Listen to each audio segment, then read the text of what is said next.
ভয়ে আমি আর ঢুকিয়ে। আজমির ভ্রু কুচকে তাকিয়ালো লুকিং মিরারে মেহুর দিকে। ভাবল, অচেনা লোককে চুমু খেতে তো ভয় লাগেনি দুধ ভাত খাওয়ার বয়সে? আর যাকে ঠোঁটে ঠোঁট রেখে চুমু খেতে পেরেছ তার রুমে ঢুকতে ভয়? আমি স্বর বুঝলেন ওনার চুল পাক ধরেছে। বয়স তো আর কম হলো না। একে তো আর্মি মেজর, তার উপর আবার বউ নেই। সব রাগ নিশ্চয়ই আপনাদের ওপর ঝাড়ে, তাই না? খুব বদমেজাজি লোক উনি, আমি বুঝতে পারছি। মুরব্বীরা বলে বউ ছাড়া লোকের তেজ বেশি থাকে। আর ওনার হম্বিতম্বি সেই ভয়েই আপনি সাহস করে ওনার সম্পর্কে কিছু বলছেন না। চুমু খেতে হবে লোকটিকে, তাহলে বাঁচবে, না হলে দুজনকেই মেরে ফেলবো। সন্ধ্যা ৬টা। কোচিং শেষ করে হাতে একটি আইসক্রিম নিয়ে খেতে খেতে বাড়িমুখো হয়েছে একটি মেয়ে। বয়স কত হবে? ১৫+। প্রতিদিন ৫:৩০টার মধ্যে বাড়িতে চলে যেতে পারলেও আজ ৬টা বেজে গিয়েছে। কোচিংয়ে একটি টেস্ট পরীক্ষা ছিল, সেটি দিতে দিতে দেরি হয়ে গেল। রাস্তাটা একটু নিরিবিলি লাগছে। শীতের দিন। প্রতিদিন এই রাস্তা দিয়েই কোচিংয়ে যায় মেয়েটি। হঠাৎ একটু সামনের দিকে খুব আওয়াজ পেল মেয়েটি। একটু দ্রুত পায়ে হেঁটে সামনে গেল কিসের আওয়াজ দেখতে। ভেবেছে এই রোডে মাঝে মধ্যে ২-১টি বিড়ালকে দেখা যায় কুকুরের সাথে ঝগড়া লাগতে। ভাবল আজও হয়তো বিড়ালের সাথে কুকুরের ঝগড়া লেগেছে, তাই দেখতে চাইল। বিড়াল মেয়েটির খুব পছন্দ, তাই বিড়ালটিকে বাঁচানোর জন্য দৌড় দিল সামনে। ৮-১০ গজ সামনে যেতেই চোখে পড়ল প্রায় ১০ থেকে ১২ জন লোক ঘিরে আছে একটি লোককে। মেয়েটির ভয় লাগল। আর চোখে একটু লোকগুলোর মাঝে ফাঁকা দিয়ে তাকিয়ে দেখল পা থেকে মাথা পর্যন্ত রক্তাক্ত একটি লোক। পুরো শরীর যেন রক্তে ভেসে যাচ্ছে, হাঁটু ভেঙে বসে আছে। লোকগুলো কিছু একটা জানতে চাচ্ছে সেই আহত লোকটির কাছ থেকে, কিন্তু লোকটি নিশ্চুপ। কঠিন দৃষ্টি ফেলে তাকিয়ে আছে প্রত্যেকজনের দিকে। ঠোঁট দুটো তীর করে কাঁপছে লোকটির। অন্ধকার হলেও বোঝা যাচ্ছে, কারণ আলো পড়েছে কিছুটা ওই লোকের চেহারার উপরে। মেয়েটি ভয় পেয়ে গেল। তাড়াহুড়ো করে পিছনে ঘুরে যেই দৌড় দিবে, অমনি একটি ছেলে দেখে ফেলল মেয়েটিকে। ছেলেটি সাথে সাথে পাশের জনের কানে কানে কিছু একটা বলতেই পাশের ছেলেটি বলে উঠল, এই মেয়ে, দাঁড়াও, কোথায় দৌড় দিচ্ছ? মেয়েটির অন্তরাত্মা কেঁপে উঠল। লোকগুলো মেয়েটিকে ডাকল। হাত পা কাঁপছে মেয়েটির। ১০-১২ জন ছেলের মধ্যে ২ জন ছেলের সাথে সাথে দৌড়ে এসে মেয়েটির সামনে দাঁড়ালো। পা থেকে মাথা পর্যন্ত দেখল মেয়েটিকে। মেয়েটি ওদের না চিনলেও ওরা মেয়েটিকে চেনে। কোচিংয়ে আগে পরে দেখেছে, জানে এই এলাকার মেয়ে। মেয়েটি ওদেরকে দেখে ফেলেছে, এমনকি এই ঘটনাও দেখে ফেলেছে। তাই কোনোভাবে ধামাচাপা দিতে হবে। কি করা যায় ভাবতে লাগল। ছেলে দুটো বলল, আমাদের সাথে এসো যদি বাঁচতে চাও, না হলে ওই লোকের সাথে এখানেই তোমার কবর পুঁতে দিব। কিশোরী মেয়েটির হাত থেকে আইসক্রিম গলে গলে পড়ছে। হাত কাঁপছে মেয়েটির। বারবার বলছে, আমি কিছু দেখিনি, আমি কাউকে কিছু বলবো না, সত্যি। পাশের ছেলেটি বলল, আগে আমাদের সাথে এসো, তারপর কথা হবে। বলেই মেয়েটির ব্যাগ ধরে টেনে নিয়ে আসতে লাগল। মেয়েটির ২ বেনি ঝুলছে। আহত ব্যক্তিটির চোখ কোনো রকম একটু খুলে তাকালো ছোট্ট মেয়েটির দিকে। আহত ব্যক্তিটি এই এলাকায় নতুন এসেছে, চেনে না মেয়েটিকে, কিন্তু মেয়েটিও বারবার চেনার চেষ্টা করছে লোকটিকে। আর বারবার বলছে কাঁদো কাঁদো কণ্ঠে, আমি কাউকে কিছু বলবো না, প্লিজ ছেড়ে দিন, আমার আম্মু চিন্তা করবে। বলতেই ছেলে দুটো মেয়েটিকে এনে দাঁড় করালো জটলার কাছে। ১০-১২ জন সরে দাঁড়িয়ে মেয়েটিকে ওই আহত লোকের সামনে দাঁড় করালো। দাঁড় করিয়ে বলল, চিনো ওই লোককে? মেয়েটি সাথে সাথে না বোধক মাথা নাড়ালো। মুখে কোনো মতে আমতা আমতা করে বলল, চিনি না, কখনো দেখিনি। ছেলেগুলো হেসে দিল। বলল, তোমার নাম কি? মেয়েটি বলল, মেহরুমা, সবাই মেহু বলে ডাকে। চিনতে হবে না, এই যে তুমি সবকিছু দেখে ফেললে, আমাদেরকে দেখে ফেললে, এখন তো সবাই জেনে যাবে এখানে কিছু একটা হয়েছে। মেহু বলল, না, আমি কাউকে কিচ্ছু বলবো না, ছেড়ে দিন আমাকে। ওনাকেও ছেড়ে দিন, উনি তো মরে যাবে। আহত ব্যক্তিটি মেহুর কান্নামাখা কথা শুনে চোখ তুলে তাকালো মেহুর দিকে। চোখের পাতা ছুঁয়ে ছুঁয়ে রক্ত পড়ছে, ঠিকমতো তাকাতেও পারছে না। পুরো মুখে রক্ত। মেহু লোকটিকে চিনতেও পারছে না। একবার আর চোখে তাকালো মেহু লোকটির দিকে। ভীষণ মায়া হলো মেহুর। এভাবে বুঝি মানুষ মানুষকে মারে? ছেলেগুলো সাথে সাথে বলে উঠল, কি করে বুঝবো? তুমি বাসায় গেলেই যে বলে দিবে না কাউকে?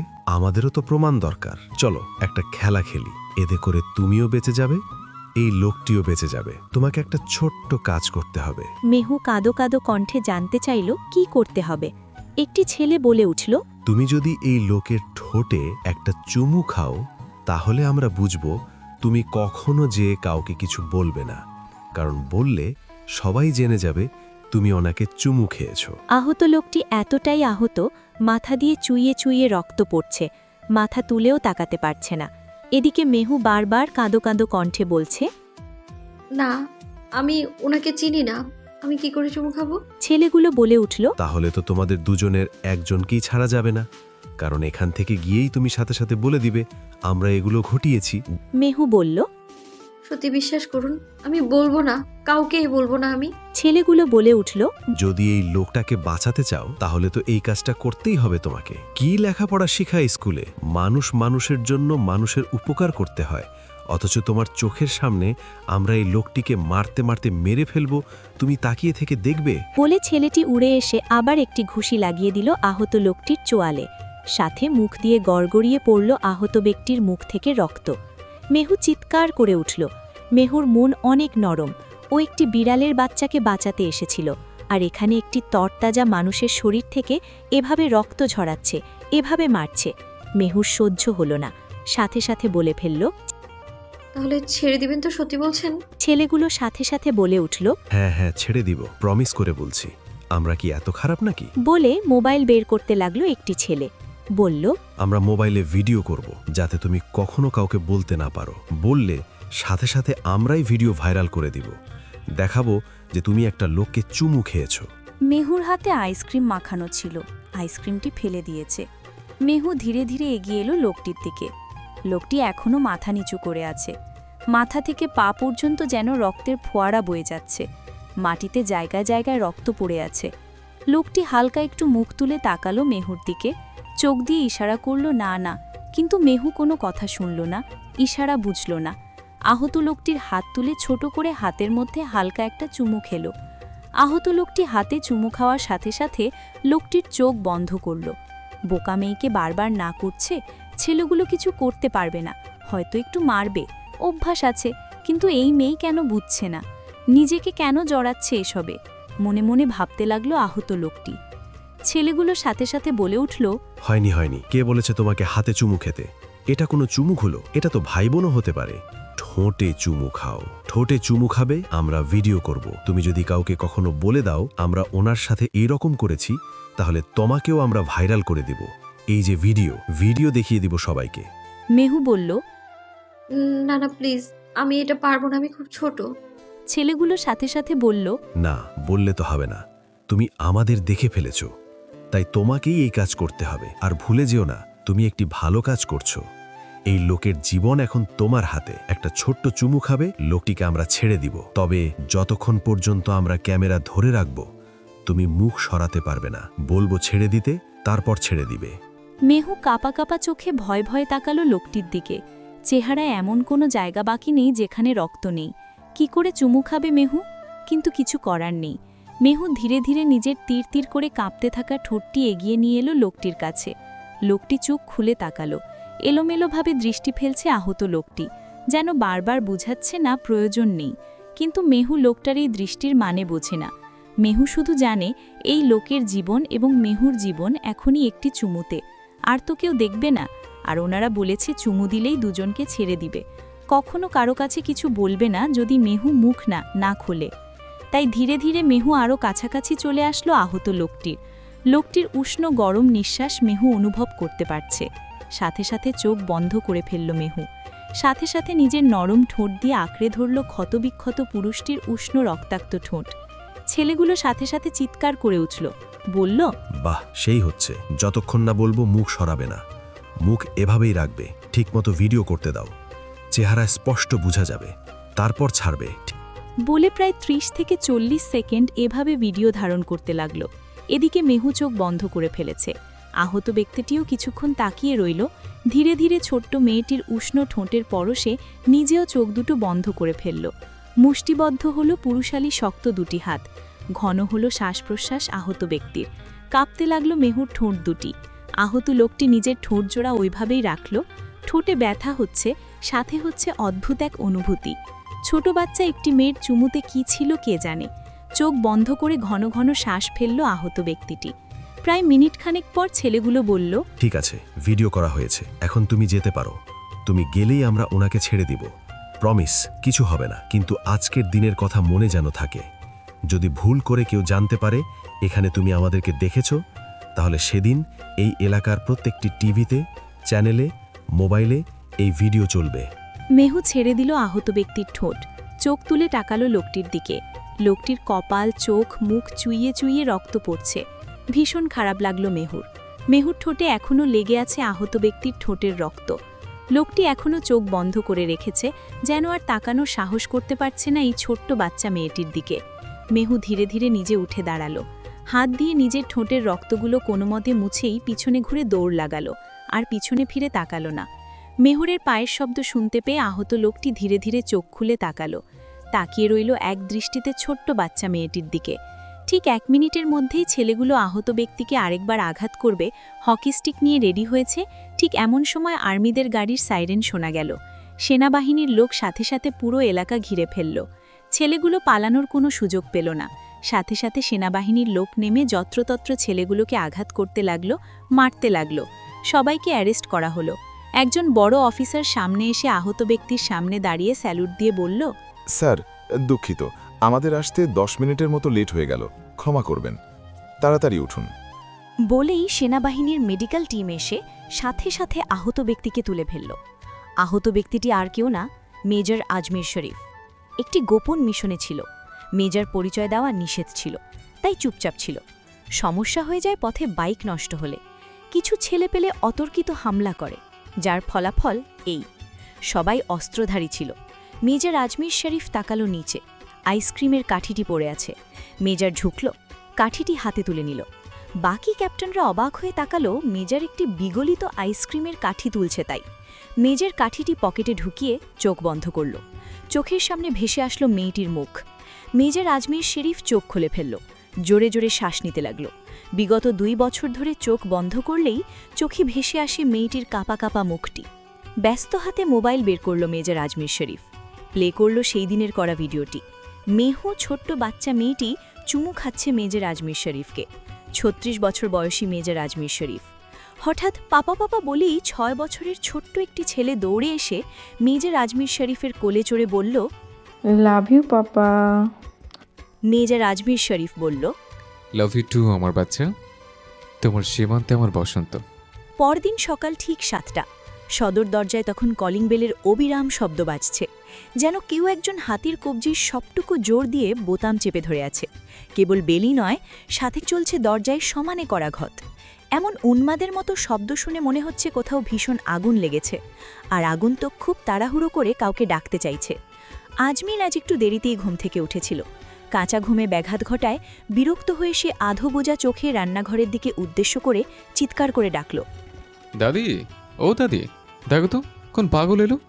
কলিং বেলে যে অবস্থা করছে আর যেভাবে দরজা পিটাচ্ছে, মনে হয় আজ কবজির জোরে দরজাটা ভেঙে ফেলবে। আফরোজা বানু বললেন, একটু গিয়ে দেখো না, আমার হাতে কাজ, আমি নাস্তা বানাচ্ছি। দাদির কথায় বাধ্য হয়েই বিছানা ছাড়তে হলো আজমিরকে। বিছানায় শুয়ে থাকা ছোট্ট ছেলের গায়ের কম্বলটা সুন্দর করে টেনে দিয়ে সে মশারি থেকে বেরোল।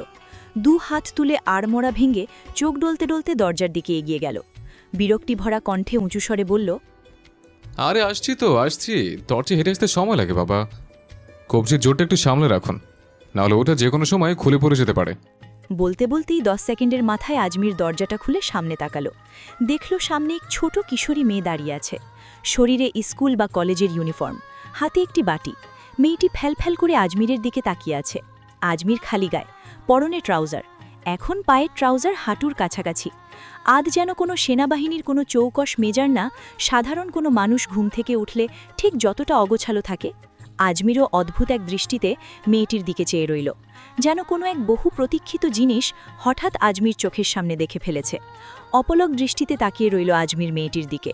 চোখের পলক ফেলতেই যেন ভুলেই গেছে। কিন্তু মেয়েটি অত্যন্ত চঞ্চল, এক মুহূর্ত স্থির নেই। বারবার এদিক ওদিক তাকাচ্ছে, যেন তার খুব তাড়া। মেয়েটি বলছে, শুনছেন, এ বাড়ির লোক কই, দাদি কই? কথা বলার মাঝখানে আজমির যেন পাথরের মূর্তির মতো দাঁড়িয়ে রইল। আজমির অপলক দৃষ্টিতে তাকিয়ে রইল মেয়েটির দিকে। এক অদ্ভুত বিস্ময় চোখে মুখ ফুটে উঠল। একটা শব্দ করার সামর্থ্যটুকুও যেন আজ হারিয়ে ফেলেছে আজমির। মেয়েটি আজমিরের হাতে বাটিটি ধরিয়ে দিয়ে তাগাদা দিল, ধরুন, পড়ে যাবে তো, ভালো করে ধরুন। আপনি কি কথা বলতে পারেন না, নাকি কানে শোনেন না? অবশ্য কম কথা বলাই ভালো। আচ্ছা, শুনেছি দাদির বুড়ো নাতি নাকি এসেছে। দাদির মুখে বুড়ো নাতির কথা অনেক শুনেছি। আম্মু বললো এই পায়েসটুকু তাদের দিয়ে আসতে, একটু দিয়ে দেবেন প্লিজ। আমার আবার 8টার মধ্যে কলেজে পৌঁছাতে হবে। বুঝতেই পারছেন, এক মুহূর্তও দাঁড়ানোর সুযোগ নেই আমার। বলে একটু দম নিয়ে আবার মেট্রো রেলের গতিতে কথা ছুটল মেয়েটির। আজমির নির্বাক। মেয়েটি বলল, না হলে আমি নিজেই দিয়ে আসতাম। ওই যে সামনের বাড়িটা আমাদের, গত বছর এসেছি। আমি প্রায়ই এ বাড়িতে আসি। বুঝেননি তো, মা বাসায় টিভি দেখতে দেয় না, তাই দাদির কাছে এসে লুকিয়ে লুকিয়ে দেখি। আচ্ছা, যারা এসেছে তারা কোথায়?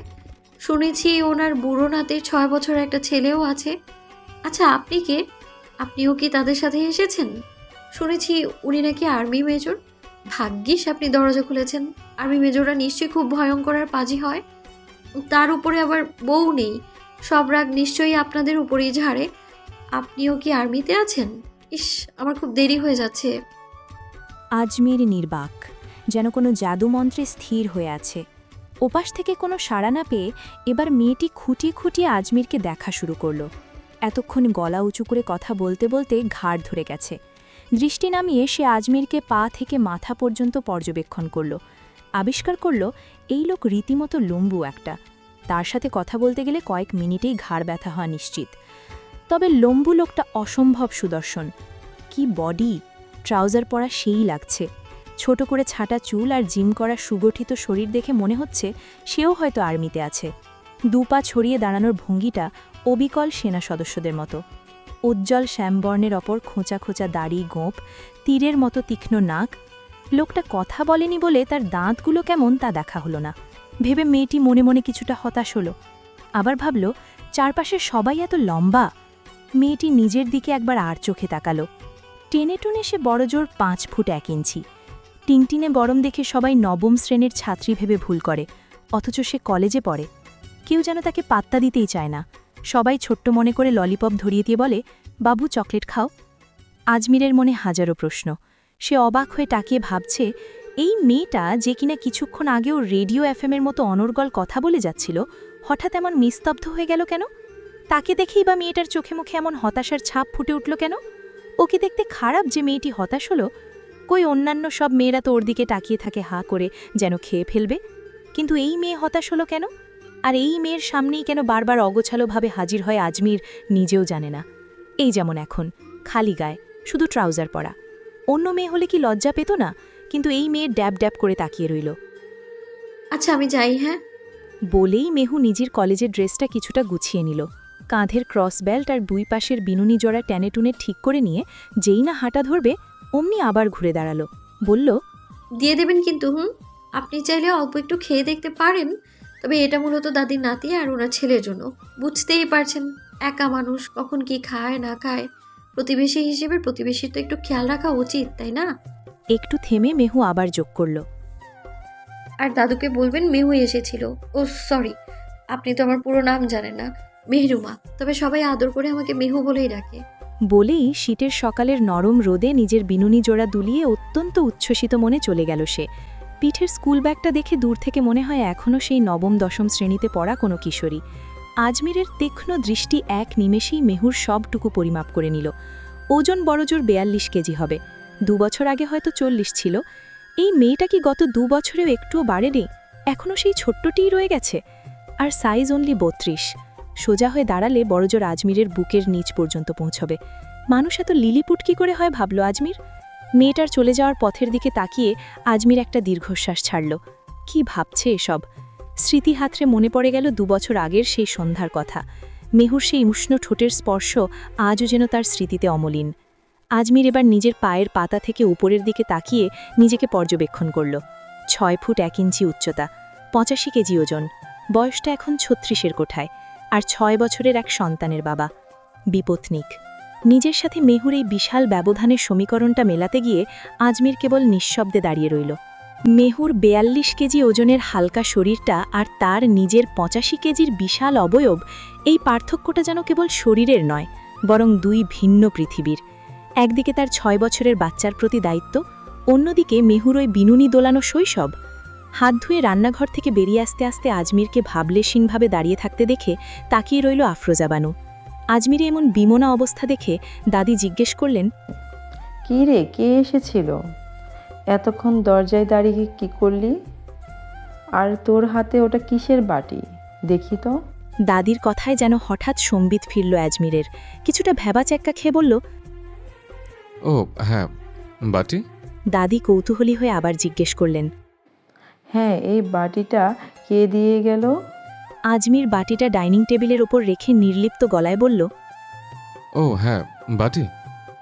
FM radio. এইটুকু বলেই সে দ্রুত নিজের ঘরের দিকে পা বাড়াল।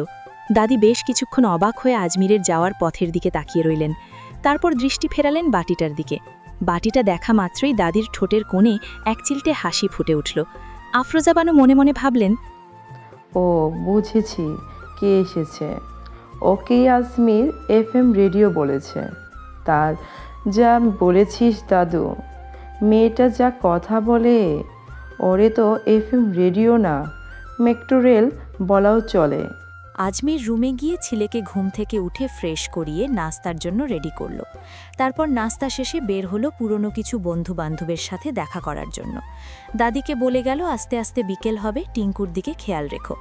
টিঙ্কু কার্টুন দেখতে বসলো সাথে সাথে। দাদির দুপুরের রান্নার আয়োজন করতে লাগলো।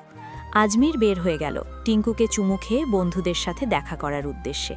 বাড়িতে আজমিরের একটা বাইক ছিল, পরিষ্কার করে সেটি নিয়েই বের হলো R15। বন্ধুদের সাথে দেখা করার জন্য আজমির এসে পৌঁছালো শ্যামলীর একটি কফি শপে। সেখানে আগে থেকেই অপেক্ষা করছিল বন্ধু সুব্রত ও শ্যামল। অনেকদিন পর দেখা, তাই 3 বন্ধুর আড্ডায় সময়ের চাকা যেন দ্রুত ঘুরতে লাগল। পুরনো দিনের স্মৃতি আর বর্তমানের টুকিটাকি নানা গল্পে মেতে উঠল তারা। কফি শপে আড্ডার এক পর্যায়ে শ্যামল গম্ভীর স্বরে বলে উঠল, বিয়েটা করিস না কেন? এভাবে আর কতদিন একা থাকবি? অন্তত ছেলেটার কথা তো ভাব। এ বয়সে ওর একটা মায়ের খুবই প্রয়োজন। সারাদিন ও বাসায় একা থাকে। তোর নিজের প্রয়োজনের কথা না হয় ভুলেই গেলেই, কিন্তু ছেলেটার জন্য হলেও তো একটা সাথী দরকার। সুব্রত শ্যামলের কথায় সায় দিয়ে বলল, হ্যাঁ আজমির, শ্যামল ঠিকই বলেছে। তুই যেভাবে নিজেকে গুটিয়ে রাখছিস সেটা অন্তত ছেলের ভবিষ্যতের জন্য ঠিক হচ্ছে না। বন্ধুদের কথার পিঠে আজমির মুহূর্তকাল স্তব্ধ হয়ে রইল। কফির মগে শেষ চুমুকটা দিয়ে সে বাইরের ব্যস্ত রাস্তার দিকে তাকিয়ে ভাবল, জীবনটা কত সহজ হতে পারত যদি স্মৃতিগুলো অক্টোপাসের মতো এভাবে জড়িয়ে না থাকত। বন্ধুদের প্রশ্নের পিঠে আজমিরের নীরবতা ভাঙল। সে কফির শূন্য মগের দিকে তাকিয়ে শান্ত অথচ দৃঢ় গলায় বলল, দেখো, আমি একজন পুরুষ মানুষ। চাইলে একটা বিয়ে করা আমার জন্য খুব কঠিন কিছু নয়, কিন্তু আমার সব ভাবনার কেন্দ্রবিন্দুতে রয়েছে টিঙ্কু, যে আমার ঘরণী হয়ে আসবে। সে কি কেবল আমার স্ত্রী হবে, নাকি টিঙ্কুর মাও হয়ে উঠবে? যদি সে কেবল আমার স্ত্রী হতে চায় কিন্তু টিঙ্কুর মা হতে না পারে, তবে সেই দায় আমি কোথায় রাখব?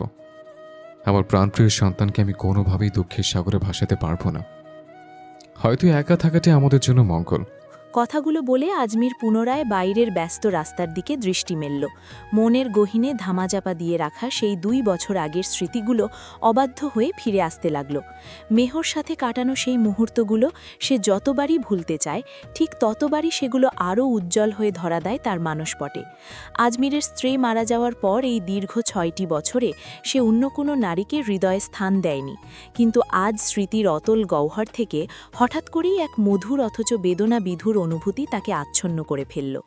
চোখ বন্ধ করতেই সে অনুভব করতে পারল সেই দিনের সেই শিহরণ, মেহর সেই ঠান্ডা শীতল ঠোঁটের কোমল স্পর্শ, যা সেদিন আজমিরের রক্তাভ উষ্ণ ঠোঁটে আছড়ে পড়েছিল। সেই স্মৃতিটুকু আজও তাকে এক অদ্ভুত আবেশে স্তম্ভিত করে দেয়। চাইলেও সেই মুহূর্তটির মায়া সে কাটাতে পারে না। স্মৃতির সিন্দুক থেকে বারবার তা উকি দিয়ে আজমিরকে অস্থির করে তোলে। ভুলতে পারে না সদ্য আইসক্রিম খাওয়া মেয়েটার ঠোঁটের ভ্যানিলা ফ্লেভার। চোখ বন্ধ করেও প্রতিটি নিঃশ্বাস অনুভব করতে পারে আজমির। বন্ধুদের সামনে নিজেকে যতই সংযত রাখুক না কেন, আজমিরের ভেতরের ঝড়টা কেবল আজমিরই জানে। আজ সকালেও যখন সেই ছোট্ট বিনুনি দোলানো মেয়েটিকে দেখল, 2 বছর আগের সেই তপ্ত মুহূর্তের স্মৃতি তীরের মতো এসে বিঁধল তার বুকে। আজমির বুঝতে পারে না কেন সে ভুলতে পারছে না, কেন বারবার অবাধ্য মন সেই অতীতেই ফিরে যায়। বিগত 1 বছর আজমির ছুটিতে বাড়ি আসেনি। আসলে হয়তো মেহুর দেখা আরও আগেই পেত। এখন আজমির জানে মেহু তার পাশের বাড়িতেই থাকে, কিন্তু এই জানার মধ্যেই বা কী সুখ আছে? মেহু যে বড্ড ছোট, নিতান্তই এক কিশোরী, আর আজমির 36 বছর বয়সী এক বিপত্নিক পুরুষ, যার সংসারে 6 বছরের একটি সন্তান আছে। জীবনের এই অসম সমীকরণে এমন এক অল্প বয়সী মেয়েকে জড়ানো কি আদৌ সম্ভব, নাকি তা হবে ঘোর অন্যায়? তবুও একটা সত্য আজমির অস্বীকার করতে পারে না। তার এই দীর্ঘ 36 বছরের জীবনে হৃৎপিণ্ডে কম্পন ধরানোর মতো অনুভূতি কেবল একবারই এসেছিল, সেই এক নিঝুম সন্ধ্যায়, যখন মেহু তার রক্তাভ ঠোঁটে আর হাতে ঠোঁট ছুঁয়েছিল। সেই 1 মিনিটের শিহরণ 2 বছরেও ম্লান হয়নি। চোখ বন্ধ করলেই সেই দৃশ্য ক্যানভাসের মতো জলজল করে ওঠে। ওই ছোট্ট কিশোরীর বিনুনি দোলানো চঞ্চলতা আজমিনের ভেতরের সুপ্ত পুরুষ সত্তাকে ভীষণভাবে নাড়া দেয়, তাকে করে তোলে অস্থির ও দিশেহারা। বন্ধুদের থেকে বিদায় নিয়ে আজমির যখন বাইকে স্টার্ট দিল, তার মনের ভেতর তখনও স্মৃতির মেঘাচ্ছন্ন আকাশ। কফি শপ থেকে কিছুটা এগোতেই শ্যামলীর মোড়ে একটি কলেজের সামনে এসে তার চোখ আটকে গেল। গেটের সামনে বাসের অপেক্ষায় দাঁড়িয়ে আছে সেই চেনা মেয়েটি, মেহু। বিনুনি দোলানো সেই কিশোরী, যে আজমিরের সাজানো গোছানো পৃথিবীটাকে এক লম্হায় ওলটপালট করে দেওয়ার ক্ষমতা রাখে। আজমির বাইটের গতি কমিয়ে মেহুর ঠিক সামনে এসে দাঁড়ালো। হেলমেটের কাঁচটা তুলে অদ্ভুত এক দৃষ্টিতে মেহুর দিকে তাকিয়ে শান্ত গলায় বলল, দাঁড়িয়ে আছো কেন? চাইলে আমার সাথে যেতে পারো, আমি বাড়ির দিকে যাচ্ছি। মেহু কিছুটা অবাক হয়ে লোকটির দিকে তাকালো। হ্যাঁ, এই লোকটিকে তো সকালেই দাদির বাড়িতে দেখেছিল সে। দাদির আত্মীয় যখন, তখন ভরসা করা বোধহয় অন্যায় হবে না। মেহুকে ইতস্তত করতে দেখে আজমির ঠোঁটের কোণে রহস্যময় এক টুকরো হাসি ঝুলিয়ে বলল, কি ভাবছ? যদি ভেবে থাকো তোমাকে এখান থেকে তুলে নিয়ে গিয়ে কোথাও বিক্রি করে দিব, তবে ঠিকই ভাবছ। এখন বলো, সে ঝুঁকি নিয়ে যাবে কিনা? মেহু হঠাৎই খিলখিল করে হেসে উঠল। মাথা নেড়ে বলল, না না, ওসব ভাবছি না, আসলে অন্য কিছু ভাবছিলাম, যা আমি বলতে পারবো না, সিক্রেট। এই বলেই চট করে আজমিরের বাইকের পেছনে উঠে বসল মেহু। ভারসাম্য রাখতে সে যখন আজমিরের কাঁধে হাত রাখল, ঠিক সেই মুহূর্তে এক তীব্র বৈদ্যুতিক শিহরণ বয়ে গেল আজমিরের শরীরে। অজান্তেই তার চোখ দুটো বুজে এলো। বাইক চালাতে চালাতে আজমির মনে মনে ভাবল, বিধাতা কি তার সাথে কোনো খেলা খেলছেন? কেন বারবার এই মেয়েটির সাথেই দেখা হয়ে যাচ্ছে? আজ একদিনেই 2 বার। সামনের 2 মাস ছুটিতে এই বাড়িতেই থাকতে হবে তাকে। এই দীর্ঘ সময় মেহুর এই সান্নিধ্য থেকে সে নিজেকে সামলে রাখবে কি করে, সেই উত্তর আজমিরের জানা নেই। মেহু যখন বাইকের পেছনে দুপা দুদিকে দিয়ে আরাম করে বসল এবং আজমিরের কাঁধে আলতো করে হাত রাখল, আজমিরের চোখ দুটো মুহূর্তেই বুজে এলো। এ এক অদ্ভুত অনুভূতি। কেন জানি এই ছোট্ট মেয়েটার সামান্য স্পর্শে আজমিরের পুরো শরীর যেন শিরশিরিয়ে উঠল। এক তীব্র ভালো লাগার শীতল স্রোত বয়ে গেল আজমিরের শিরদাঁড়া বেয়ে। আজমির নিজেকে সামলে নিয়ে চোখ মেলল। ধীরে ধীরে বাইক স্টার্ট দিল সে, কিন্তু বুকের ভেতর তখনও ছটপটানি কমেনি। গলা শুকিয়ে যাচ্ছে আজমিরের। আজমিরের অবাধ্য চোখ দুটি বারবার লুকিং গ্লাসে যাচ্ছে আর মেহুকে দেখছে। বাইক চলছে। না চাইতেও আজমির খুঁটিয়ে খুঁটিয়ে দেখছে পেছনে বসা মেহুকে। দুদিকে দুটো বেনি করা, পরনে কলেজের ড্রেস। এতই মায়াবী আর ছোটখাটো গড়ন যে দেখলে মনে হয় এখনও স্কুলের গণ্ডি পেরোয়নি। কাঁধের ক্রস বেল্টটা এদিক ওদিক হেলে দুলে পড়ছে, অথচ মেয়েটার সেদিকে কোনো খেয়ালই নেই, যেন নিজের জগতেই বিভর। বেখেয়াল সম্পূর্ণ মেয়েটা। আজমিরের মাথায় ঘুরপাক খাচ্ছে এই পড়ন্ত দুপুরে একা একা কেন বাসের জন্য দাঁড়িয়েছিল ও? বাড়ি থেকে একটা গাড়ির ব্যবস্থা কি করে দেওয়া যেত না? আজমির যখন ভাবনার সাগরে ডুব দিচ্ছে, তখন মেহুর ভেতরেও চলছে তোলপাড়। অনেকক্ষণ ধরে একটা প্রশ্ন মেহুকে অস্থির করে তুলেছে। শেষমেশ সহ্য করতে না পেরে একটু ঝুঁকে এসে মেহু বলে উঠল, এই যে শুনছেন? ও হ্যালো, শুনছেন? আজমির তো শুনছিলই, তবে কানে শোনার সাথে আয়নাতে চোখ রেখে তার সমস্ত অস্তিত্ব দিয়ে সে মেহুকেই অনুভব করছিল। মেহুর ডাকে সম্বিত ফিরে পেয়ে আজমির একটু নড়ে চড়ে বসে বলল, হ্যাঁ শুনছি তো, বলো। আচ্ছা। মেহু পেছন থেকে খানিকটা ইতস্তত করে আমতা আমতা করতে লাগল। তারপর হঠাৎ করেই বেশ জোরে বলে উঠল, আচ্ছা, দাদির যে নাতি, মানে আপনি যে বাড়িতে উঠেছেন সেই বাড়ির ছেলেটা দেখতে কেমন? আমি শুনেছি ওনার নাকি 6 বছর একটা বাচ্চা আছে, আর লোকটার নাকি বয়সও অনেক হয়েছে, চুল পেকে গেছে, সত্যি নাকি? আজমির বাইক হ্যান্ডেল শক্ত করে ধরল। মনে মনে অবাক হল।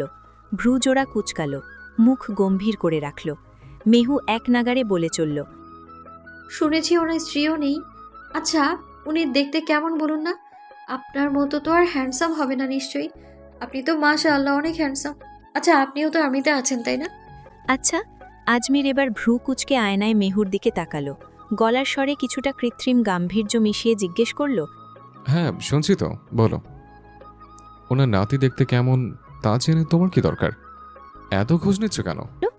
মেহু ঠোঁট উল্টে চটপটে গলায় উত্তর দিল। না মানে দাদি তো সারাক্ষণ নাতির গল্প করে, আমি তো প্রতিদিন দাদির বাসায় টিভি দেখতে যাই। আর দাদি প্রতিদিন শুরু করে আমার নাতি এই, আমার নাতি সেই, আমার নাতি দেখতে এমন, তার রাগ তেমন। লোকটার গুণের কথা শুনতে শুনতে আমার কান ঝালাপালা হয়ে গেছে। মেহু একটু দম নিয়ে আবার বলতে শুরু করলো। সেই জন্যই তো জানতে চাইলাম আসলে লোকটা কেমন। আজ সকালেও তো দাদির বাড়িতে গিয়েছিলাম, কিন্তু লোকটার দেখা পেলাম না। ভয় লাগছে বলতে? আজমির মেহুর কথা শুনে এবার একটু ধমকে সুরে জবাব দিল। ছোট মেয়ে, ছোট হয়ে থাকো। বড় মানুষেরা তো খোঁজ নিয়ে কি করবে? দিনভর শুধু সেই নাতির খোঁজ করলে কি চলবে? লেখাপড়া নেই তোমার? সামনে তো পরীক্ষা, সেদিকে মন দাও। একটু থেমে আজমির আবার বলল। আসলে বয়সের চেয়ে বেশি বয়সের মানুষের সাথে মিশলে এমনই হয়। তোমার কি সমবয়সী কোনো খেলার সাথে নেই? সারাদিন দাদির সাথে বসে থাকলে দাদি তো ওসব গল্পই শোনাবে। মেহু সাথে সাথেই প্রতিবাদ করে উঠল, বলল। না না, দাদি অনেক ভালো, আমার খুব ভালো লাগে ওনার কাছে থাকতে। উনি তো সারাদিন বাড়িতে থাকেন একা, মাঝে মধ্যে অসুস্থও হয়ে পড়েন, তখন আমি এসে দাদির পাশে থাকি, ওনাকে সঙ্গ দিই আমি। মেহুর এই ছোট্ট কথাটি আজমিরের বুকে তীরের মতো বিঁধল। বুকের ভেতরটা কেমন যেন হাহাকার করে উঠল তার। মেহু ঠিকই বলেছে, দাদি একা। বাবা মা মারা যাওয়ার পর এই দাদি তাকে আগলে রেখে বড় করেছেন, অথচ আজ চাকরির খাতিরে তাকে কত দূরে দূরে থাকতে হয়। দাদির অসুস্থতার সময় একটা গ্লাস পানি বাড়িয়ে দেওয়ার মতো কেউ পাশে থাকে না। আজমির নিচু স্বরে শুধু বলল, আচ্ছা ঠিক আছে। একটু নীরবতা কাটিয়ে মেহু আবার সাহস সঞ্চয় করে ফিসফিসিয়ে বলল। আরে বলুন না, ওনার নাতিটা দেখতে কেমন জানেন? একদিন আমি খুব সাহস করে ওনার রুমে ঢুকতে গিয়েছিলাম, ভেবেছিলাম একটা ছবি দেখব। ড্রয়িং রুমের কোথাও তো ওনার কোনো ছবি নেই। শুনলাম ওনার নাকি কড়া নিষেধ, কোথাও কোনো ছবি লাগানো যাবে না। কিন্তু যেই রুমে ঢুকতে যাব অমনি দাদি মানা করলেন, বললেন ওনার নাতি নাকি নিজের রুমে অন্য কারো প্রবেশ একদমই পছন্দ করেন না। ভয়ে আমি আর ঢুকিয়ে আজমির ভ্রু কুচকে তাকিয়ালো লুকিং মিরারে মেহুর দিকে, ভাবল। অচেনা লোককে চুমু খেতে তো ভয় লাগেনি দুধ ভাত খাওয়ার বয়সে? আর যাকে ঠোঁটে ঠোঁট রেখে চুমু খেতে পেরেছ তার রুমে ঢুকতে ভয়? আমি শর বুঝলেন ওনার চুল পাক ধরেছে, বয়স তো আর কম হলো না। একে তো আর্মি মেজর, তার উপর আবার বউ নেই। সব রাগ নিশ্চয়ই আপনাদের ওপর ঝাড়ে, তাই না? খুব বদমেজাজি লোক উনি, আমি বুঝতে পারছি। মুরব্বীরা বলে বউ ছাড়া লোকের তেজ বেশি থাকে। আর ওনার হম্বিতম্বি সেই ভয়েই আপনি সাহস করে ওনার সম্পর্কে কিছু বলছেন না। দিকে ভাবল। আজমির এবার আর হাসি চেপে রাখতে পারল না। আয়নায় মেহুর গম্ভীর মুখটা দেখে আজমিরের মনে হলো, এইটুকু মেয়ে অথচ কি নিপুণভাবে সে আজমিরের একটা কাল্পনিক মূর্তি বানিয়ে ফেলেছে। তাও যেন তেন না, চুল পাকা মেজাজি বউ ছাড়া তেজি বয়স্ক পুরুষ। দীর্ঘশ্বাস ফেলে বাইক চালানোতে মনোনিবেশ করল আজমির। নিজেদের বাড়ির গলির মুখে আসতে আজমির মেহু কাছে জানতে চাইল মেহুকে কোথায় নামিয়ে দিয়ে আসতে হবে। মেহু হাত উঁচিয়ে ইশারা করে দেখালো আজমিরদের বাড়ির সাথে লাগাওয়া বাড়িটি। দেখে আজমিরের অবাক হওয়ার আর শেষ রইল না। মেহু আসলে আজমিরদের ঠিক পাশের বাড়িটি দেখিয়েছে। বাড়িটা ওদের দেয়াল ঘেঁষা, চাইলে এক ছাদ থেকে অন্য ছাদে অনায়াসেই চলে যাওয়া যায়। এত কাছে থেকেও মেয়েটি এতদিন তার অগোচরে ছিল ভেবে আজমির বেশ বিস্মিত হল। তবে আজমিরের অবাক হওয়ার পেছনে আরও একটা বড় কারণ হল, এই বাড়িটি তো মিনু আন্টির। মিনু আন্টি আজমিরের চেয়ে বড়জোর ৩-৪ বছরের বড় হবেন। মিনু আন্টির স্বামী মারা যাওয়ার পর তিনি আর বিয়ে করেছিলেন কিনা তা আজমিরের জানা নেই। যতটুকু মনে পড়ে, আন্টির একটি ছোট্ট মেয়েও ছিল। স্বামীর মৃত্যুর পর তিনি মেয়েকে নিয়ে বাবার বাড়ি চলে গিয়েছিলেন। সব মিলিয়ে আজমিরের মাথায় এখন একটাই চিন্তা ঘুরপাক খাচ্ছে, তবে কি মিনু আন্টি গত বছরই আবার এই বাড়িতে ফিরে এসেছেন? আর এই মেয়েটিই কি তবে সেই ছোট্ট মেয়েটি যাকে সে অনেক বছর আগে দেখেছিল? আজমির একটা দীর্ঘশ্বাস ফেলল। বুক চিরে আসা সেই দীর্ঘশ্বাসে মিশে আছে কৌতুক।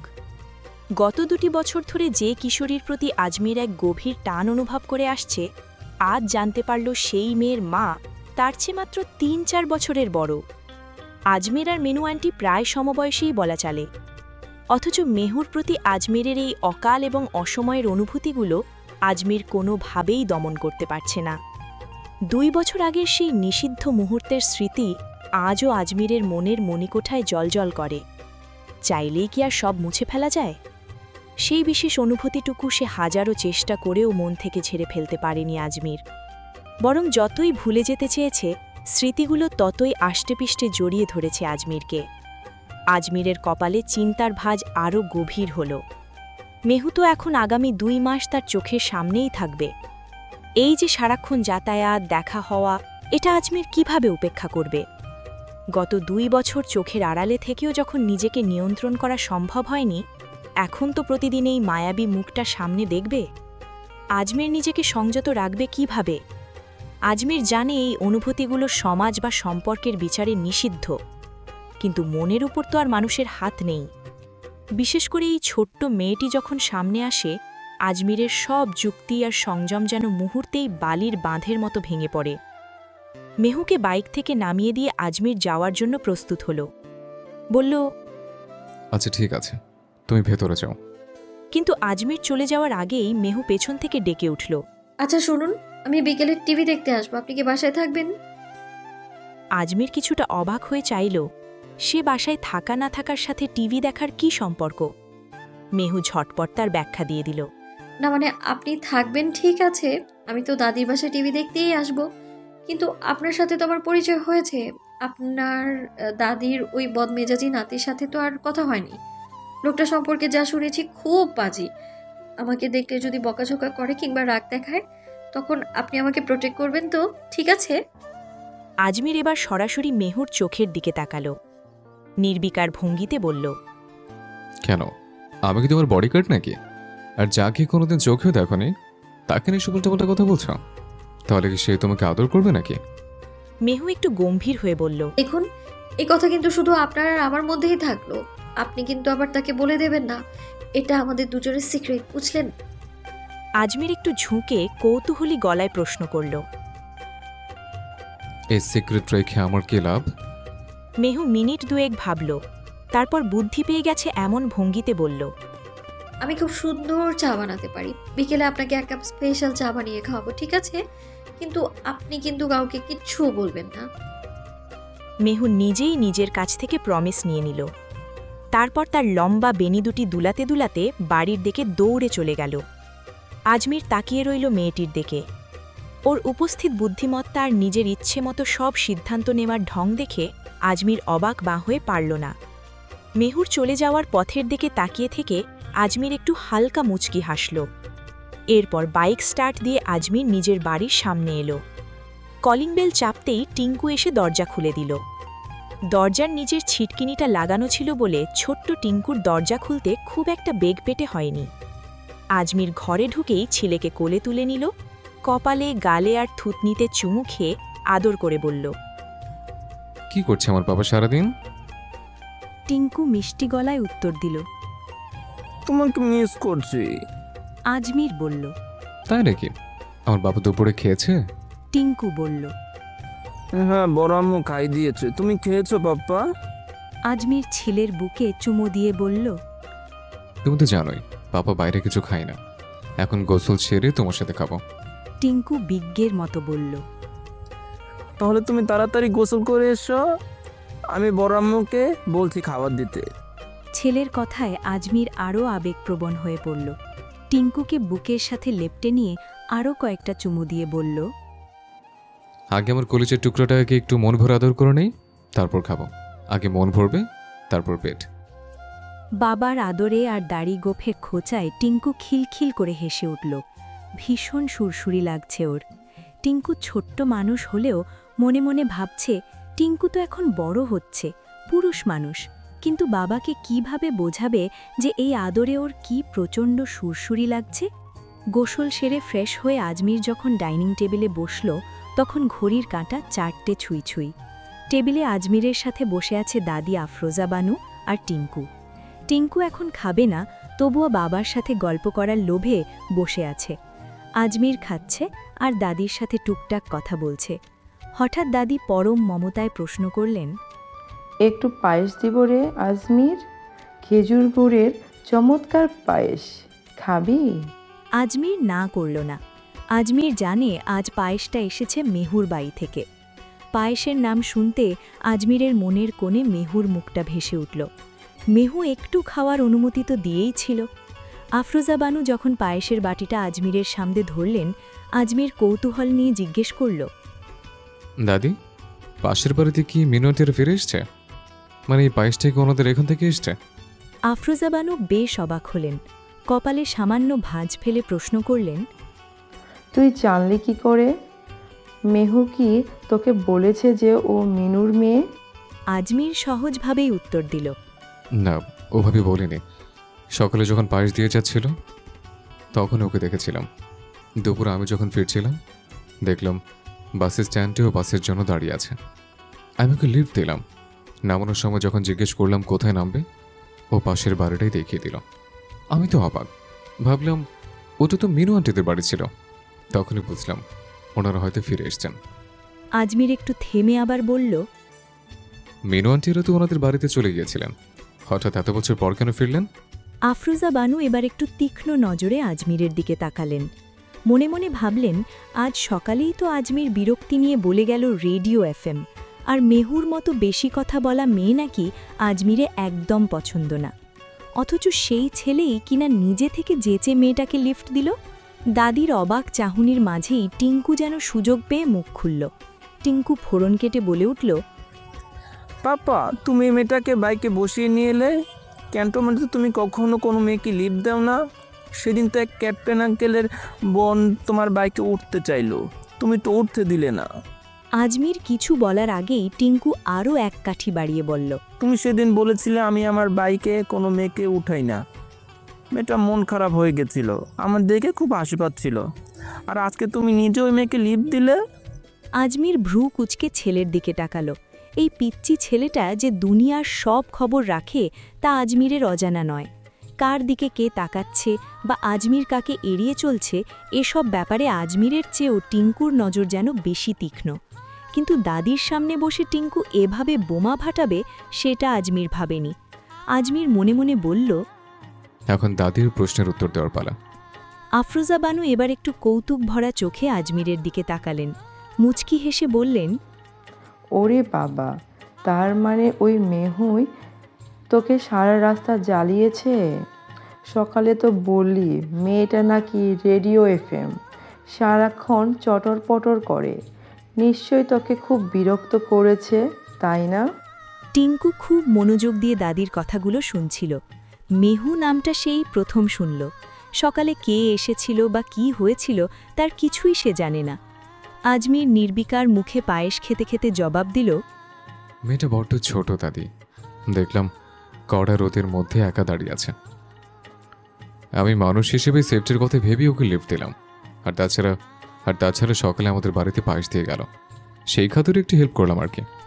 আফরোজা বানু এবার দীর্ঘশ্বাস ফেলে কোমল গলায় বললেন, ভালোই করেছিস। মেয়েটা বড্ড লক্ষ্মী। গত একটা বছর আমি জানি কিভাবে আমার দিন কেটেছে। মিনু তো অসুস্থ, খুব একটা আসতে পারে না, কিন্তু এই মেহুই সারাদিন চটর পটর করে বাড়িটা মাতিয়ে রাখে। এই যে আমাকে দেখছি সুস্থ সবল, ও যে আমার কত সেবা যত্ন করে। তোর যা করার কথা ছিল ও এসে তার চেয়েও বেশি করে দিয়ে যায়।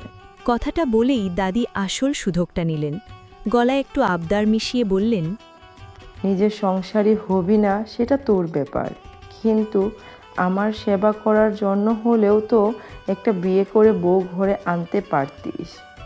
তোর না হয় বইয়ের দরকার নেই, কিন্তু এই বুড়িটার তো একটা নাত বইয়ের প্রয়োজন, তাই না? বিয়ের কথা আসতে আজমির বিরক্তি হয়ে ভ্রু কুচকে দাদির দিকে তাকালো। সরু চোখে তাকিয়ে বলল, দাদি, আবার শুরু করলে? কালকে না বললাম আমার ছেলের সামনে এসব নিয়ে একদম কথা বলবে না? পায়েস খাওয়া শেষ করে আজমির টেবিল ছেড়ে উঠে গেল। বেসিনে হাত ধুয়ে নিজের রুমের দিকে পা বাড়াতে বাড়াতে বলল, একটু পর পারলে এক কাপ কফি পাঠিয়ে দিও, ভাল লাগছে না, মাথাটা কেমন যেন ধরেছে। দাদি আর টিঙ্কু একে অপরের দিকে তাকিয়ে মিটিমিটি হাসল। টিঙ্কু মনে মনে ভাবতে লাগল, কে ওই মেয়ে যাকে পাপা নিজে থেকে লিফট দিল? যে পাপা কোনো অপরিচিত মেয়েকে বাইকে বসায় না, পাপা এমন আচরণের রহস্যটা কি? আজমির খাবার শেষ করে নিজের রুমে চলে যেতে দাদি টেবিল গোছাতে শুরু করলেন। ঠিক তখনই বাইরের কলিং বেলটা বেজে উঠল। টিঙ্কু সোফায় বসেছিল। বেলের শব্দ শুনে সে এক ছুটে গিয়ে দরজা খুলল। টিঙ্কু মনে মনে তখন একটাই চিন্তা, নিশ্চয়ই সেই মেহু মেয়েটা এসেছে। টিঙ্কু দরজা খুলতে মেহু নিচের দিকে তাকালো, আর টিঙ্কু মাথা উঁচু করে মেহুর দিকে চেয়ে রইল। টিঙ্কু বেশ গম্ভীর গলায় জিজ্ঞেস করল, তুমি কে? কাকে চাও? মেহু মিষ্টি করে হেসে বলল, আমি মেহরুমা, তবে সবাই আমাকে আদর করে মেহু বলে ডাকে। তোমার নাম কি ছোট সোনা? টিঙ্কু দুই কোমরে হাত দিয়ে বেশ গুরুগম্ভীর ভাব নিয়ে উত্তর দিল, আমি টিঙ্কু। টিঙ্কু? টিঙ্কু আবার কোনো মানুষের নাম হয় নাকি? টিঙ্কুর এটা বেশ অপমানের মতো লাগল। সে সাথে সাথে সরু চোখে মেহুর দিকে তাকিয়ে তেজ দেখিয়ে বলল, হয়, আমার নাম হয়। আমার পুরো নাম তাহরিম সাইদ টিঙ্কু। মেহু হাসি থামিয়ে টিঙ্কুর দিকে তাকিয়ে জিজ্ঞেস করল, আচ্ছা তাহমির সাহেব, দাদি কোথায়? আমি আসলে দাদির কাছে এসেছি। আমি তো প্রতিদিন বিকেলে এখানে এসে দাদির সাথে বসে টিভি দেখি। টিঙ্কু দরজা আগলে দাঁড়িয়ে পাল্টা প্রশ্ন করল। কেন, তোমার বাড়িতে কি টিভি নেই? মেহু সাবলীলভাবে উত্তর দিল, আছে তো, কিন্তু আম্মু বেশিক্ষণ দেখতে দেয় না। আম্মু শব্দটা শুনতেই টিঙ্কুর মনের কঠোর ভাবটা মুহূর্তেই নরম হয়ে গেল। সে উৎসুক হয়ে জিজ্ঞেস করল, তোমার আম্মু কি তোমাকে অনেক আদর করে নাকি খুব বকা দেয়? মেহু বলল, বকা দেবে কেন? অনেক আদর করে, তবে কথা না শুনলে বা বেশি টিভি দেখলে একটু শাসন করে। তখন সব মাই তো এমন শাসন করে, তাই না? তোমার মা তোমাকে শাসন করে না? কথাটা শোনা মাত্র টিঙ্কুর মুখটা কালো হয়ে গেল। কোমরের হাত দুটো নিচে নামিয়ে সে খুব মন খারাপ করে নিচু স্বরে বলল, আমার তো মা নেই, মা কেমন শাসন করে আমি জানবো কি করে? হঠাৎ করে টিঙ্কুর ওই ছলছল চোখ আর বিষণ্ণ মুখ দেখে মেহুর খুব মায়া হলো। বিবেকের চেয়ে আবেগটাই তখন বেশি কাজ করল তার। ছোট বাচ্চাকে সান্ত্বনা দেওয়ার জন্য সে তড়িঘড়ি করে বলে উঠল, আরে টিঙ্কু, কান্না করে না। তোমার মা নেই তো কি হয়েছে? আমি আছি তো, আমি তোমার মা। কথাটা মুখ দিয়ে বেরিয়ে যেতেই মেহু থতমত খেয়ে গেল। নিজের কানকেও যেন বিশ্বাস করতে পারছে না সে। পরক্ষণেই জিভ কেটে সামলে নিয়ে বলল, থুকু থুকু, মানে মা না, তুমি আমাকে নিজের খালামণি ভাবতে পারো। টিঙ্কুর কাঁদো কাঁদো মুখটা এবার একটু স্বাভাবিক হলো। সে মেহুর দিকে বেশ কিছুক্ষণ খুঁটিয়ে খুঁটিয়ে তাকিয়ে থেকে গম্ভীর গলায় বলল, তুমি আমার মা হতে পারো না। তুমি তো একটা পিচকু মেয়ে। মা হতে হলে তো বাবার বউ হতে হয়। তোমাকে তো আমার বাবার বউ বানাবো না। মেহু তো শুনে আকাশ থেকে পড়ল। এইটুকু একটা বাচ্চা ছেলে কি অবলীলায় বলে দিল তাকে বাবার বউ বানাবে না। মেহু এবার মেজাজ দেখিয়ে কোমরে হাত দিয়ে দাঁড়িয়ে বলল, আমার বইয়ে গেছে তোমার বুড়ো বাবার বউ হতে। ওটা তো আমি আবেগের বশে বলে ফেলেছিলাম। বিবেক কাজ করলে কি আর এমন কথা মুখ দিয়ে বের হয়? মেহু যখন বেশ দম্ভের সাথে কোমরে হাত দিয়ে কথাগুলো বলছিল, ঠিক তখনই তার পেছনে এসে দাঁড়িয়েছেন আজমির। দরজায় এসেই তার কানে গেল শেষ বাক্যটা, তোমার বুড়ো বাবার বউ হওয়ার জন্য আমার বইয়েই গেছে। আজমির ভ্রু কুচকে তাকালো। একটু দূরেই দাঁড়িয়ে দাদি আফরোজা বানু সবটা শুনছিলেন। মেহুর মুখে আজমিরকে বুড়ো বাবা সম্বোধন করতে শুনে তিনি আর নিজেকে ধরে রাখতে পারলেন না। খিলখিল করে শব্দ করে হেসে উঠলেন। আজমির বিরক্ত মাখা চোখে দাদির দিকে একবার তাকালো, তারপর মেহুর দিকে তাকিয়ে মনে মনে দীর্ঘশ্বাস ফেলে ভাবল, এই 2 মাসে 3 জনকে সামলাবো কি করে আমি? এত সব কাণ্ড আর হাসাহাসির ভিড়ে মেহুর চোখ হঠাৎ স্থির হল টিঙ্কুর ঠিক পেছনে দাঁড়িয়ে থাকা আজমিরের ওপর। আজমিরকে দেখা মাত্র মেহুর চেহারার অভিব্যক্তি একদম বদলে গেল। বিন্দুমাত্র দ্বিধা না করে সে বেশ চড়া গলায় বলে উঠল, মেজর সাহেব শুনছেন? কথাটা বলেই মেহু টিঙ্কুকে পাশ কাটিয়ে গটগট করে আজমিরের দিকে এগিয়ে গেল। মেহুকে দেখে মনে হচ্ছে না যে আজমির একজন গম্ভীর সেনা কর্মকর্তা, বরং মনে হচ্ছে যেন কতকালের চেনা কোনো মানুষ। মেহুর আমন সাবলীল আর অধিকারবোধ মাখানো আচরণ দেখে উপস্থিত বাকি সবার চোখ চড়ক গাছ। দাদি আফরোজা বানু এবং ছোট্ট টিঙ্কু, এই 4 জোড়া অবাক চোখ একবার মেহুর দিকে আর একবার আজমিরের দিকে তাকাচ্ছে। বাড়ির গুমসো পরিবেশে হঠাৎ যেন এক পশলা দমকা হাওয়া আছড়ে পড়ল। আজমির নিজেও যেন কিছুটা ভ্যাবাসাকা খেয়ে গেল। বুঝতে পারছে না এই পরিস্থিতি কিভাবে সামলাবে। আর মেহুর ডাকটা, মেজার সাহেব শুনছেন, যেন হৃদয়ে লাগল সরাসরি আজমিরে। আজমির মনে মনে ভাবল, পাকা মেয়েটা কি জানে এইভাবে একটা পরিণত পুরুষকে কোনো মেয়ে মানুষ ডাকলে সে পুরুষটার যে নিজেকে সামলে রাখতে কতটা কষ্ট হয়। টিঙ্কুকে পাশ কাটিয়ে মেহু এক প্রকার দৌড়েই এগিয়ে গেল। দূর থেকে চিৎকার করে বলতে লাগল, মেজর সাহেব, শুনছেন মেজর সাহেব? মেহুর এমন আচরণে আজমির মুহূর্তের জন্য হতচকিত হয়ে দাঁড়িয়ে রইল। পাশে থাকা দাদি সরু চোখে আজমিরের দিকে তাকালেন। দাদির সেই চাহনি বলে দিচ্ছিল আজমিরের জন্য আগত দিনগুলো কেমন হবে। আজমির খুব ভালো করেই জানে দাদি এই বিষয়টি নিয়ে খোঁচা মারার কোনো সুযোগই হাতছাড়া করবেন না। পরিস্থিতির গুরুত্ব বুঝে আজমির নিচু গলায় মেহুকে প্রশ্ন করল, কি হয়েছে? এইভাবে চিৎকার করছো কেন? মেহু একদম সামনে এসে দাঁড়িয়ে একগাল হেসে বলল, আপনাকে অসংখ্য ধন্যবাদ। আমি আপনাকে থাকতে বলেছিলাম আর আপনি আমার কথা রেখেছেন, সেজন্যই ধন্যবাদ জানাতে এলাম। মেহুর কথা শুনে দাদির চোখ কপালে উঠল। অবাক হয়ে তিনি বিড়বিড় করে বললেন, থাকতে বলেছে মানে? এটা তো ওর নিজেরই বাড়ি। ও নিজের বাড়িতে থাকবে না তো কি অন্যের বাড়িতে গিয়ে থাকবে নাকি? আজমিরের অবস্থা তখন দোটানায় পড়ার মতো। একদিকে মেহুর এই ভুল ভাঙানোর ইচ্ছেও তার হচ্ছে না যে এটা আসলে ওরই বাড়ি, ওই বুড়ো নাতি। অন্যদিকে দাদির তীক্ষ্ণ চাহনির দিকেও আর তাকাতে পারছে না। এই অস্বস্তিকর পরিবেশ থেকে বাঁচতে আজমির চটজলদি বলল, দাদি, আমি তো চা চেয়েছিলাম। চা কোথায়? আমাকে তাড়াতাড়ি রুমে চা দেওয়ার ব্যবস্থা করো, মাথা ধরেছে আমার।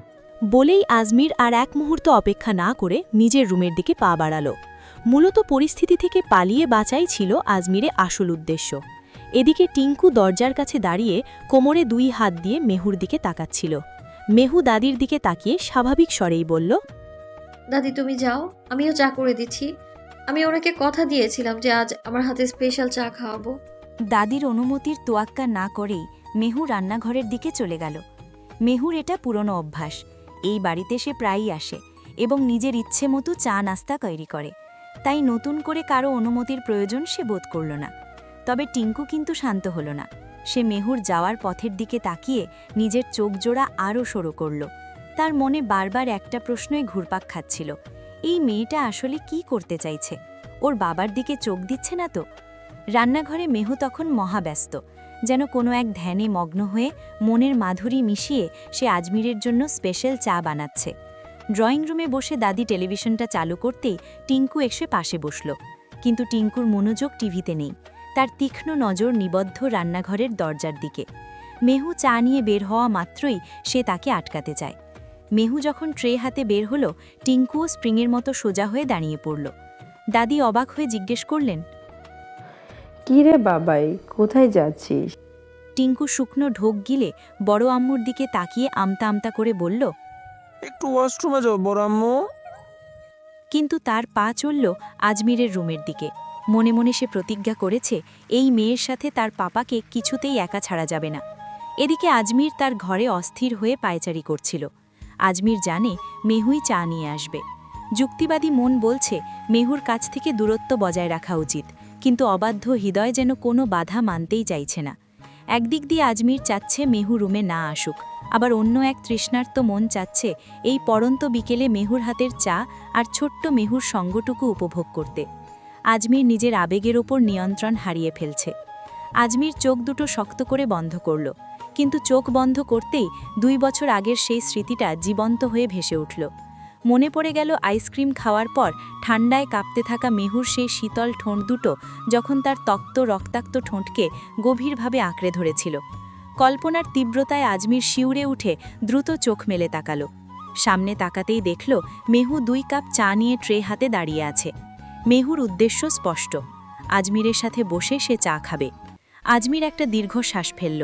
সে মেহুকে ফিরিয়ে দিতে পারছে না, আবার কাছে টানার সাহসও পাচ্ছে না। নিষিদ্ধ অনুভূতি গ্রাস করছে আজমিরের মন। আজমির যখন নিজের ভাবনায় বিভোর, ঠিক তখনই খুদে গোয়েন্দা টিঙ্কু এসে মেহুর পাশে দাঁড়াল। টিঙ্কু গম্ভীর মুখে বলল, চা নিয়ে দাঁড়িয়ে আছো কেন? টেবিলে রাখো, রেখে যাও। মেহু বলল, কেন? আমি মেজর সাহেবের সাথে চা খাবো। কেন? মেহু বলল, বড়দের মধ্যে ছোটদের কথা বলতে হয় না। টিঙ্কু অদ্ভুতভাবে হাসল, হেসে বলল, তুমি বড়, তুমি তো পিচকো একটা মেয়ে। মেহু বলল, আমি পুচকি? আমি কলেজে পড়ি, আমি পুচকি হলে তুমি বিছানায় হিসু করো বাবা বাচ্চা। আজমির দীর্ঘ শ্বাস ছাড়ল, গম্ভীর স্বরে বলল। থামবে দুজন? টিঙ্কু ও মেহু থামল। আজমির তাকালো টিঙ্কুর দিকে। খুব ভালো করেই জানে টিঙ্কু বাবাকে পাহারা দিতে এসেছে, কিন্তু ছোট্ট টিঙ্কু কি জানে ওর পাপার কল্পনার অলিগলিতে এই মেহুর রোজ যাতায়াত। মেহু ভ্রু কুচকে বিরক্ত চোখে টিঙ্কুর দিকে তাকালো, ভাবল, এই পুচকে ছেলেটা কেন মেজর সাহেবকে পাহারা দিতে চলে এসছে? এর বাবা কোথায়? মেহু কিছু একটা জিজ্ঞেস করতে যাবে, ঠিক তখনই ভেতর থেকে আজমিরের গম্ভীর আর ভারী কণ্ঠস্বর ভেসে এলো। চা নিয়ে ভেতর আসো। মেহু আর কথা বাড়াল না, চায়ের ট্রে নিয়ে ধীর পায়ে আজমিরের দিকে এগিয়ে এলো। আজমির হাত বাড়িয়ে নিজের কাপটি তুলে নিল। একবার মেহুর চোখের দিকে তাকিয়ে পরক্ষণেই দৃষ্টি ফেরালো পাশে দাঁড়ানো টিঙ্কুর দিকে। গম্ভীর গলায় ছেলেকে শাসন করার ভঙ্গিতে বলল, এখানে এসে বসো। টিঙ্কু বাধ্য ছেলের মতো বাবার পাশে গিয়ে বসল বটে, কিন্তু তার তীক্ষ্ণ নজর তখনও মেহুর ওপর। মেহু তখনও কাপ হাতে দাঁড়িয়ে আছে দেখে আজমির একটু নড়ে চড়ে বসল। মেহুর দিকে তাকিয়ে মৃদুস্বরে বলল, তোমাকে কি আলাদা করে বলতে হবে? ওই যে চেয়ার, ওখানে বসো। টিঙ্কু একবার পাপা আর একবার মেহুর দিকে সন্দিহান দৃষ্টিতে তাকালো। আজমির চায়ের কাপে প্রথম চুমুক দিতেই আবেশে তার চোখ দুটো বুজে এলো। মেয়েটি সত্যি অসম্ভব সুন্দর চা বানায়, এত অল্প বয়সে এমন পারদর্শিতা ভাবাই যায় না। চায়ের স্বাদে জিভে একটা পরিচিত মিষ্টির রেশ লেগে আছে। আজমির মনে মনে ভাবল, নিশ্চয়ই খেজুরের গুড় ব্যবহার করেছে। এবারের মানুষকে সবকিছুতেই খেজুরের রস আর গুড় মেশে নাকি? চায়ের কাপে আরেকবার চুমুক দিয়ে আজমির মেহুর দিকে তাকিয়ে সরাসরি প্রশংসা করল। চা খুব ভালো হয়েছে। প্রশংসা শুনে মেহুর চোখে মুখে খুশির ঝিলিক খেলে গেল। সে তৃপ্তির হাসি হেসে চেয়ারে বসে নিজের কাপে চুমুক দিল। আজমিরের মনের কোণে তখন এক অদ্ভুত প্রশান্তি খেলা করছে। একদিকে মেহু, অন্যদিকে টিঙ্কু। এই দুজনকে নিয়ে পাশাপাশি বসে চা খাওয়ার মুহূর্তটা তার কাছে খুব সম্পূর্ণ মনে হচ্ছে। এক ধরনের অদ্ভুত পূর্ণতা যেন তার চারপাশকে ঘিরে ধরেছে, কিন্তু পরক্ষণেই একটা দীর্ঘশ্বাস আজমিরের ভেতরটাকে উলটপালট করে দিল। আজমির মনে মনে ভাবল, এই মেয়েটি এখনো জানেই না যে এই মেজর সাহেবই আসলে টিঙ্কুর বাবা, যাকে সে অবলীলায় বুড়ো আর পাকা চুলালা বলে খ্যাপায়। বুড়ো লোকের এত কাছে বসে মেহু চা খাচ্ছে। সত্যটা যখন সামনে আসবে তখন মেহুর এই চঞ্চলতা কি এভাবেই থাকবে? মেহু একদৃষ্টিতে আজমিরের দিকে তাকিয়েছিল, কিন্তু হঠাৎ কেন যেন আজমিরের চোখের গভীরতায় চোখ পড়তেই একরাশ লজ্জা মেহুর কচি মনের ওপর ভর করল। আজমির দ্রুত তার চোখের মনি নামিয়ে চায়ের কাপে নিবদ্ধ করল। মেহুর এই কিশোরী মনের দোলাচল আজমিরের অগোচর নয়। আজমির এই চঞ্চল বয়স বহু আগেই পেরিয়ে এসেছে। আজমির মনে মনে হিসেব মেলায়, যদি আজ টিঙ্কুর মা ফাইজা বেঁচে থাকত তবে তার বয়সও তো 32-এর কোঠায়, অথচ তার সামনে বসে থাকা এই মেয়েটি, যার মাঝে আজমির অদ্ভুত এক সুখ খুঁজে পায়, তার বয়স কতই বা হবে? বড়জোর 18 পার হয়ে 19-এ পা দেওয়ার অপেক্ষায়। আজমির জানে মেহু এখনো জীবনের জটিলতা বোঝে না, ভালো লাগা আর ভালোবাসার পার্থক্য করার পরিপক্কতা ওর আসেনি। এই মুহূর্তে মেহুর চোখে আজমিরের জন্য যে মুগ্ধতা খেলা করছে, আজমিরের ভয় হয় সেটা হয়তো নেহাতি বাহ্যিক। যেদিন মেহু জানতে পারবে এই মেজর সাহেবই আসলে টিঙ্কুর বাবা, যাকে সে বুড়ো বলে হাসাহাসি করে, সেদিন কি এই মুগ্ধতাটুকু টিকে থাকবে? আজমিরের নিজের অবস্থানের প্রতি নিজের মনের ভেতরে একরাশ অভিমান দানা বাঁধতে শুরু করলো। মেহু যে আর চোখে আজমিরকে দেখছে তা আজমির খুব ভালো করেই বুঝতে পারছে। মেহুর দৃষ্টিতে একটা স্নিগ্ধ মুগ্ধতা আছে যা আজমিরকে বারবার টানে, কিন্তু পরক্ষণেই বিবেক তাকে মনে করিয়ে দেয় মেয়েটা বড্ড ছোট। এই অসম সমীকরণ যেন আজমিরের অস্তিত্বকে দ্বিধায় ফেলে দেয়। নিজের অবাধ্য মনকে শান্ত করতে আজমির আবার চায়ের কাপে চুমুক দিল, কিন্তু নিজের চোখ দুটোকে আর শাসন করা যায় না। চায়ের চুমুকের ফাঁকে ফাঁকে আজমির বারবার চুরি করে তাকাচ্ছে মেহুর দিকে, আর মেহু লজ্জায় কুকড়ে গিয়ে বারবার চোখ নামিয়ে ফেলছে। বাবার এই অচেনা রূপ দেখে পাশে বসে থাকা টিঙ্কু যেন আকাশ থেকে পড়ল। তার বাবা তো কখনো কোনো মেয়েকে এত প্রশ্রয় দেয় না, কাউকে এভাবে তাকাতে দেয় না, তাহলে এই মেয়ের ক্ষেত্রে সব নিয়ম বদলে যাচ্ছে কেন? টিঙ্কুর ছোট্ট মনে একটা খটকা বেশ জোরালোভাবেই বাজতে শুরু করলো। চোখ দুটো সরু করে তাকিয়ে আছে টিঙ্কু। ঘরের নিস্তব্ধতা ভেঙে হঠাৎ মেহু বলে উঠল, মেজর সাহেব, বাড়ির পাশের ওই খোলা মাঠটা দেখেছেন? চলুন না বিকেলবেলা সবাই মিলে সেখান থেকে একটু ঘুরে আসি।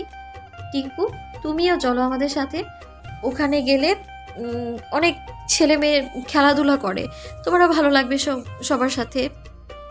মেহুর এই প্রস্তাবে টিঙ্কুর চোখ দুটো চকচক করে উঠল। খেলাধুলা বলতেই সে পাগল, আর ফুটবল তো তার সবচেয়ে প্রিয়। বাবার দিকে বড় বড় চোখে তাকিয়ে সে আবদারের সুরে বলল, হ্যাঁ হ্যাঁ চলো না, আজকে আমরা সবাই মিলে ফুটবল খেলবো। টিঙ্কুর কথা শুনে মেহু আবার মনে মনে খটকা খেল। মেহু ভাবল, টিঙ্কুর বাবাটা আসলে কেমন মানুষ? বাড়িতে আসার পর থেকে একবারও তো লোকটাকে দেখলো না। লোকটা কি এতটাই বদমেজাজি যে নিজের ছেলের দিকেও খেয়াল নেই?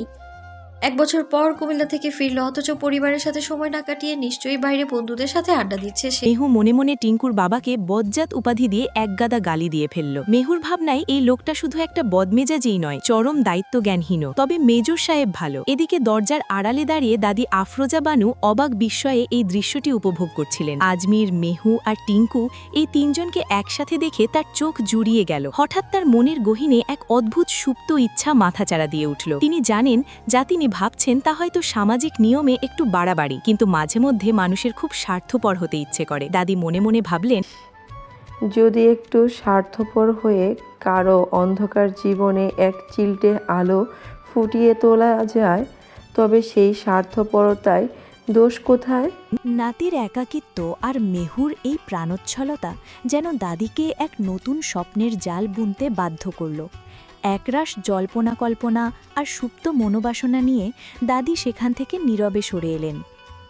2 বাচ্চার আবদার আর ফেলতে পারল না আজমির। তাদের উৎসাহ দেখে মৃদু হেসে বলল, ঠিক আছে, চলো যাও যাক। টিঙ্কুর মাথায় হাত বুলিয়ে আদর করে বলল, যাও, চটপট তৈরি হয়ে নাও। এরপর মেহুর দিকে তাকিয়ে শান্ত গলায় বলল, আমি বাইরে অপেক্ষা করছি, তোমরা আসো। দাদির কাছ থেকে বিদায় নিয়ে আজমির বাড়ির বাইরে গিয়ে দাঁড়ালো। বিকেলের নরম আলোয় চারপাশটা অদ্ভুত মায়াবী লাগছে। একটু পরেই আজমির দেখল মেহু আর টিঙ্কু পাশাপাশি হেঁটে তার দিকেই আসছে। দূর থেকে দৃশ্যটা দেখে আজমিরের বুকের ভেতরটা কেমন যেন হাহাকার করে উঠল। একজন 6 বছরের অবুঝ শিশু আর অন্যজন 17 বছরের চঞ্চল এক কিশোরী। আজমির মুগ্ধ হয়ে ভাবল, এই 2 বাচ্চার মাঝেই যেন আজ তার সমস্ত সুখের ঠিকানা লুকিয়ে আছে। অথচ এই অনুভূতির গভীরতা কাউকে মুখে বলে বোঝানো সম্ভব নয়। মেহুর মতো এক চিলতে মেয়ের মধ্যে এমন কী জাদু আছে যা আজমিরের মতো কঠিন হৃদয়ের একজন মেজারকেও এভাবে টলিয়ে দেয়। অজান্তেই আজমিরের স্মৃতিরা ডানা মেলল 2 বছর আগের সেই দিনে। মেহুর দেওয়া সেই ছোট্ট একটি স্পর্শ, সেই এক মুহূর্তের সান্নিধ্য যেন আজমিরের শক্ত পুরুষালী মনের ভিত নাড়িয়ে দিয়েছিল। আজ মেহুকে ওইভাবে হেঁটে আসতে দেখে তার মনে হলো কোনো এক রূপকথার মানবী তার একাকী জীবনকে পূর্ণতা দিতে এগিয়ে আসছে। সেই দৃশ্য থেকে সে যেন কিছুতেই নিজের চোখ সরাতে পারছিল না। এক হাতে টিঙ্কুর হাত ধরে আর অন্য পাশে মেহুকে নিয়ে আজমির ধীরে ধীরে মাঠের দিকে এগিয়ে যাচ্ছিল। পুরোটা পথ মেহু এক নাগারে কথা বলে যাচ্ছিল। আজ কলেজে কি হলো, কোন স্যার ক্লাস নিলেন, সারাদিনের খুঁটিনাটি সব। আজমিরও বেশ মনোযোগ দিয়ে ওর কথা শুনছিল, কিন্তু এর মাঝেই একটু পরপর টিঙ্কু ডেকে উঠছিল। টিঙ্কুও কম যায় না। সারাদিন সে টিভিতে কি দেখেছে বা বাসায় কি করেছে সব কিছুই সে বাবাকে জানাতে চায়। মেহু আর টিঙ্কুর মধ্যে যেন এক অলিখিত প্রতিযোগিতাই শুরু হয়ে গেছে। মেহু চাইছে তার গল্প দিয়ে আজমিরের সবটুকু মনোযোগ কেড়ে নিতে, আর টিঙ্কু চাইছে নিজেকে বাবার কাছে জাহির করতে। প্রথম দিন থেকেই এই রেষারেষিটা চলছে।